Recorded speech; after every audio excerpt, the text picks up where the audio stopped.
यह कहानी अवंतिका राज्य की राजकुमारी सौम्या की है, जो अपनी सुंदरता, सरलता और करुणा के लिए प्रसिद्ध थीं। सौम्या को संगीत से गहरा लगाव था और वे वीणा बजाने में निपुण थीं। दूसरी ओर निकटवर्ती राज्य के राजकुमार विवान अपने साहस, पराक्रम और संगीत प्रेम के लिए जाने जाते थे। एक दिन दोनों की मुलाकात राजसी उत्सव के दौरान हुई। विवान ने वीणा पर एक मधुर धुन छेड़ी, जिसे सुनकर सौम्या मंत्रमुग्ध हो गईं। उनकी आंखें मिलीं और जैसे समय थम सा गया। यही वह क्षण था जब दोनों के बीच एक अनकही प्रेम कहानी का जन्म हुआ। धीरे धीरे उनके मिलन के पल बढ़ने लगे और दोनों का प्रेम गहराता गया। लेकिन नियति को शायद यह स्वीकार नहीं था। सौम्या के पिता महाराज अधिराज ने उनका विवाह पड़ोसी राज्य के राजकुमार से तय कर दिया। यह समाचार सुनते ही सौम्या और विवान का हृदय टूट गया। विवान ने सौम्या को भाग चलने का प्रस्ताव दिया, लेकिन सौम्या ने इनकार कर दिया। मैं अपनी प्रजा और राज्य का त्याग नहीं कर सकती, सौम्या ने विवान से कहा। यदि हमारा प्रेम सच्चा है तो नियति हमें अवश्य मिलाएगी। विवान ने इस वियोग को स्वीकार किया और सौम्या को वचन दिया कि वह अपने प्रेम को सिद्ध करने के लिए कठोर तपस्या करेगा। विवान ने जंगलों का रुख किया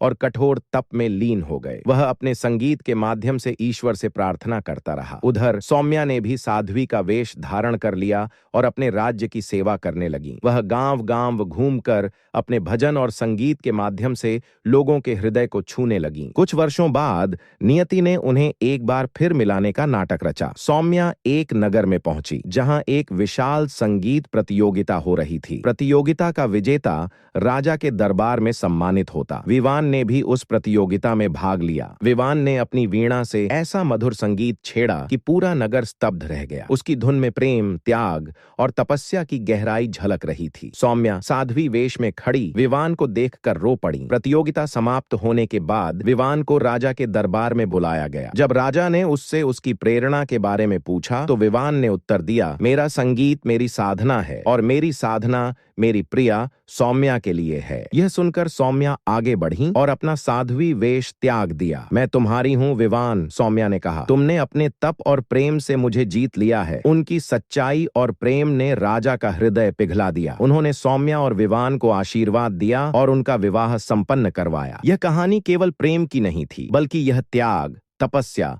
और आत्मा की शुद्धता की विजय थी। राजकुमारी सौम्या और राजकुमार विवान का प्रेम यह संदेश देता है कि सच्चे प्रेम में कभी पराजय नहीं होती।